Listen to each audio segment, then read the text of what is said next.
Il va tout pareil. Vous remarquez, il va tout pareil. Ben, c'est le changé tramway, qu'à 25 Québec a sous pour besoin une d'un place, tramway. là. Va tout pareil. L'unanimité. Ouais. C'est incroyable. C'est-tu pire dans les dernières C'est années? incroyable. Moi, je pense que c'est pire parce que tu as eu des gros enjeux, entre autres. La COVID. Il y a des choses pas normales qui se sont passées et c'était unanime. Couvre-feu unanime. Mais c'est pas normal. C'est pas normal qu'il y ait eu une collision dans le peuple, une collision d'idées dans le peuple. Le peuple a réagi. Il y a eu les Jacques et Louis, je comprends, mais je veux dire, il y a eu des mesures complètement folles qui ont été appliquées. Mais c'était l'unanimité au Parlement, vraiment. Là. Mais vous autres, vous avez parlé contre ça à Radio X pendant la COVID, mais vous avez eu du trouble. On a pensé à ça de fermer. L'émission? La station. La station complète. Qu'est-ce qui s'est passé pour qu'on soit à ça? Mm. Vous avez eu des lettres, il y a des avocats. Qu'est-ce que vous avez dit premièrement? Qu'est-ce qui s'est passé? Campagne concertée de commerçants et du gouvernement québécois et de Régis Labaume, avec des pages achetées dans le journal, point de presse carabiné de commerçants, de Labaume et de Legault. Monsieur Radio X en point de presse, je ne suis pas d'accord avec vous. Et ils ont annulé les pubs du gouvernement. Donc, ils ont annulé les pubs du gouvernement, mais plus que ça. Ça, c'était juste de ça, ce serait pas si pire.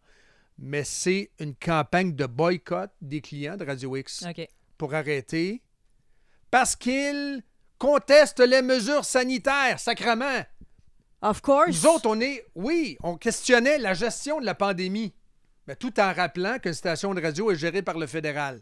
Donc, nous, on animait, pas de masque, dans un studio, mais avec des plexiglas. Donc, on était dans un petit studio, les trois, avec un plexiglas. Ouais, ça prend taille, c'est effrayant. Ça, c'est de la science, là, c'était épouvantable. Puis pour aller pisser, il fallait mettre un masque. Ah, ben oui. Mais, rendu en studio, on enlevait le masque. Parce qu'il fallait parler à la radio. Tu vois-tu l'espèce de pseudo-science? Mais ça, c'était le fédéral qui nous j'ai été imposait fascinée par ça, à quel point le virus suivait bien les règles comme ça qu'on... Mais on the long run, restaurant, là, hein? Quand tu te levais debout, hop, le virus, mets ton masque. Puis les adultes au restaurant avaient le droit de masque à temps partiel, mais les enfants à l'école, c'était masque temps plein. Oui, mais le professeur, lui, debout, peut ne pas porter son masque, mais au restaurant, c'est assis qu'on peut l'enlever. Mais le virus retenait toutes ces affaires. Mais je veux revenir sur ce que tu disais, qu'ils ont coupé les pubs gouvernementales à Radio X. On the long run... Et les clients qui nous ont laissé tomber quand même beaucoup, pour plusieurs millions de dollars, là, quand même, il faut le rappeler. Là. OK, mais sur le long terme, est-ce que ça n'a pas été bénéfique quand même que vous soyez une radio qui ne passe plus de pubs du gouvernement? Moi, c'est un peu comme... Je connaissais Radio X parce que mon père écoutait les amateurs de sport, en tout cas, toutes ces affaires-là, qui parlaient de Radio X comme Radio Poubelle quand moi, j'étais petite. Fait que moi, c'est ça que je connaissais. Puis après ça, quand que j'en ai entendu plus parler, mais c'était aussi le fait que vous passiez pas de pub, Homer, pas de pub gouvernementale. Puis moi, ça, j'étais comme, wow. Je pensais pas que c'était eux qui avaient coupé. Je pensais juste que vous étiez hot, là. Puis que vous étiez comme, fuck that, on veut pas de vos marques. On saura. Est-ce qu'un jour, on saura? Moi, je pense qu'on le saura pas parce que les documents ont été caviardés ou cachés. Mais... quel est le plan de communication?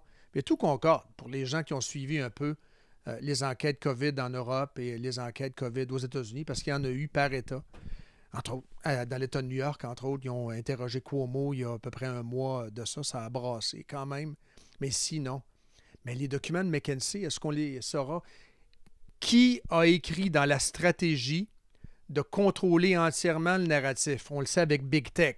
On censurait des commentaires qui contestaient les mesures sur Meta puis sur Twitter, l'ancien Twitter, qui s'appelait Twitter dans le temps, mais qui s'appelle X maintenant, et qui ciblait des antennes toxiques, nocives. Comment elle disait ça, donc, Geneviève Guilbeault? C'est une antenne louche. Geneviève Guilbeault avait dit ça. Mais il y a un plan de match. Il y a un plan de match. Qui l'a écrit? McKinsey a conseillé le gouvernement dans sa stratégie de communication concernant la COVID, mais on ne le saura jamais. Non, Thomas Gerbet a demandé les documents, on ne les a pas. pour parler de notre gouvernement et le gouvernement fédéral, évidemment. C'était comme 95 non, mais la stratégie était la suivante, diaboliser ceux qui n'entrent pas dans le narratif et qui épousent pleinement la religion du tout-au-vax. C'était ça. Donc, nous, on contestait.